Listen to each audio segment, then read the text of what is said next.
Sharing of biased and false news has become all too common on social media. More alarming, some media outlets publish these same fake stories without checking facts first. The sharing of biased and false news has become all too common on social media. More alarming, some media outlets publish these same fake stories without checking facts first. Unfortunately, some members of the media use their platforms to push their own personal bias and agenda to control exactly what people think. And this is extremely dangerous to our democracy. This is extremely dangerous to our democracy.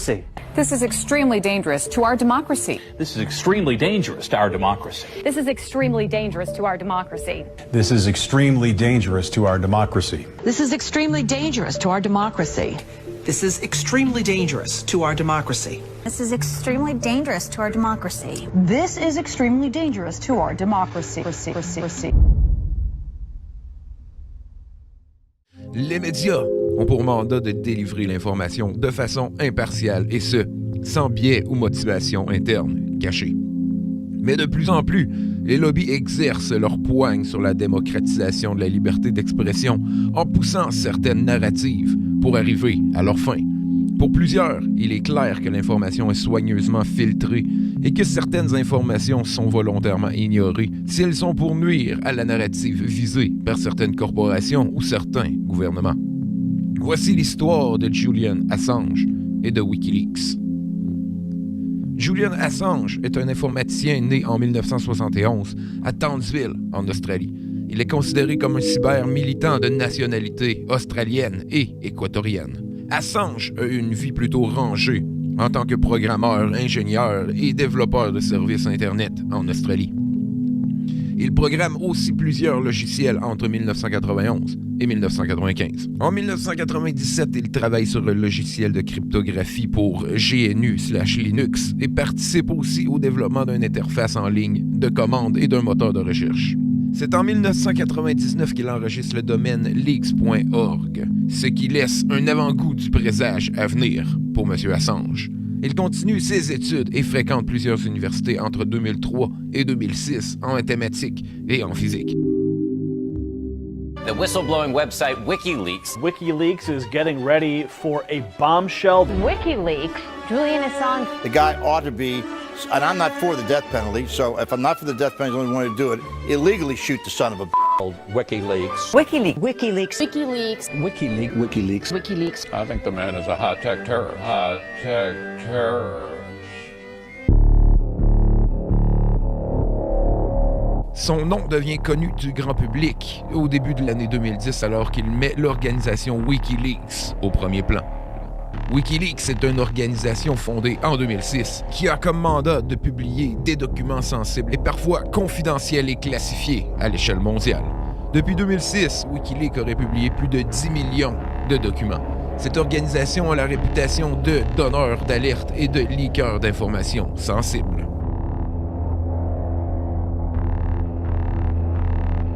Certains documents coulés par WikiLeaks ont rapport avec plusieurs événements de diverses sources. Une des plus populaires et connues du grand public est bien sûr les emails d'Hillary Clinton. En fait, WikiLeaks est considéré comme une des principales raisons de la victoire de Donald Trump en 2016 pour la présidence, en publiant la horde d'informations et de courriers incriminants d'Hillary Clinton et de la fondation du même nom. WikiLeaks. WikiLeaks. WikiLeaks. WikiLeaks. It's been amazing what's coming out on WikiLeaks. WikiLeaks. The WikiLeaks. WikiLeaks. WikiLeaks. WikiLeaks. WikiLeaks. The WikiLeaks documents. WikiLeaks. I love WikiLeaks. Voici une courte liste des documents coulés les plus controversés par WikiLeaks. En 2007, l'organisation partage à l'aide d'un analyste de l'armée américaine plusieurs documents sur le traitement illégal des prisonniers à Guantanamo Bay. En 2008, il s'attaque à l'Église de Scientologie en coulant des documents internes à propos de l'identité de plusieurs adeptes de la secte. En 2009, 500 000 messages envoyés durant la journée du 11 septembre 2001 sont révélés, prouvant que 2 avions sont bel et bien hijackés par des terroristes pour utiliser comme arme contre le World Trade Center. En 2010, 400 000 documents contenant des informations secrètes à propos de toutes les attaques conduites partout sur le territoire irakien, avec un compte de victimes, est relâché dans les archives de Wikileaks. Les documents comprennent aussi plusieurs photos et vidéos prises à l'insu des militaires américains. Les documents contiennent aussi de l'audio qui révèle le plaisir que prenaient les soldats américains en attaquant délibérément des civils innocents. Break. Crazy Horse 1-8, request permission to engage. I'm picking up the wounded. Come on, let us shoot. Come on. Clear. Clear. Warren,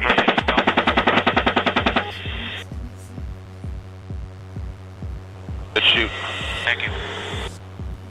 We're moving in the vicinity of the engagement area. Looks like we got some slight movement from the van that was engaged.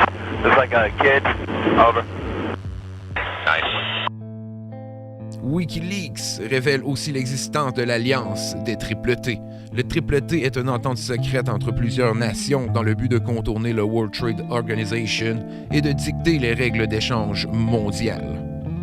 Il révèle aussi l'existence de la NSA et confirme l'espionnage des citoyens américains ainsi que des leaders mondiaux, incluant la chancelière d'Allemagne, Angela Merkel.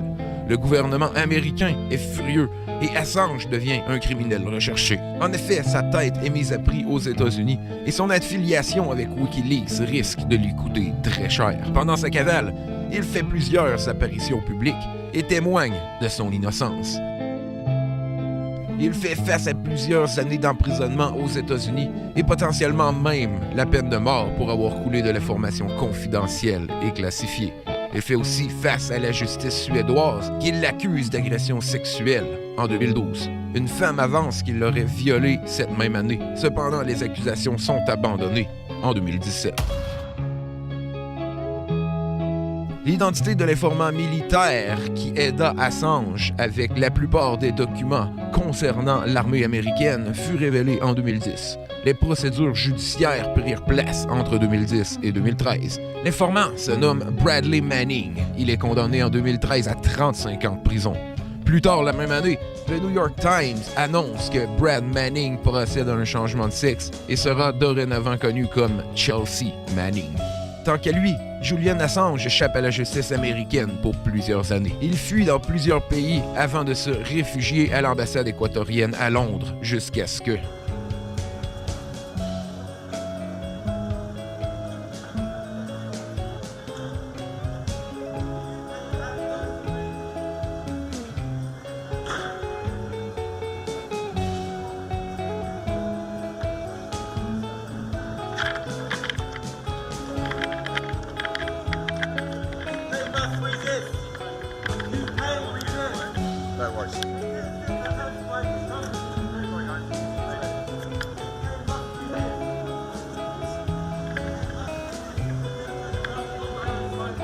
Il est arrêté à cette même ambassade le 11 avril. D'après son avocat, le nouveau président de l'Équateur, Lenin Moreno, en aurait eu assez des informations leakées par Wikileaks et ne pourrait plus lui garantir asile en Équateur. Par contre, d'autres avancent qu'il serait plutôt à cause des allégations de viol contre Assange en 2012 ou même parce qu'Assange aurait été pris en flagrant délit de vandalisme et de méfaits publics à cette même ambassade. Certaines personnes l'auraient pris ou le soupçonnent d'avoir étendu ses excréments sur plusieurs murs de l'ambassade.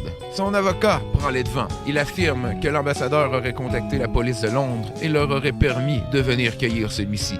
Il est clair qu'Assange ne mit pas les pieds hors du building et que ce fut la police qui entra dans l'ambassade. Par contre, le président de l'Équateur stipula aux autorités britanniques qu'il devait garantir la sécurité d'Assange et de prévenir l'extradition de celui-ci dans n'importe quel pays qui menace sa vie avec la peine de mort. Le président des États-Unis, Donald Trump, qui était enclin et ouvert aux publications de Wikileaks pendant la course à la présidence, revient sur ses paroles. Il dénie maintenant avoir connaissance de l'organisation et de Julian Assange. I know nothing about WikiLeaks. It's not my thing. And I know there is something having to do with Julian Assange. I've been seeing what's happened with Assange, and that will be a determination I would imagine mostly by the Attorney General, who's doing an excellent job. So, le futur d'Assange est plutôt sombre, alors qu'il fait face au cachot pour plusieurs dizaines d'années, sans compter qu'il serait peut-être même éligible à la peine de mort aux États-Unis. Les médias sont vite de s'éprendre de cette histoire et la machine se met en marche pour une nouvelle narrative. La démocratie, la liberté de presse et la liberté d'expression sont encore une fois mis à prix. Anyway, welcome to the State Department. I think we have some interns in the back. Welcome. Good to see you in this exercise in transparency and democracy.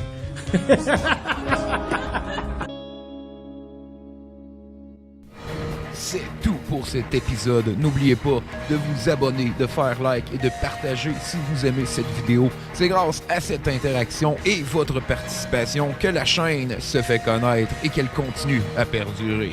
N'oubliez pas aussi de cliquer sur la petite cloche à côté du bouton pour vous abonner si vous voulez recevoir une notification de chaque épisode qui devrait sortir à chaque 2 semaines. Quand l'inconnu ébranle jusqu'à notre confiance en ce monde, notre imagination s'emballe. Mais les vrais mystères, ceux qui défient toute explication rationnelle, ne sont-ils pas une porte ouverte sur la véritable connaissance?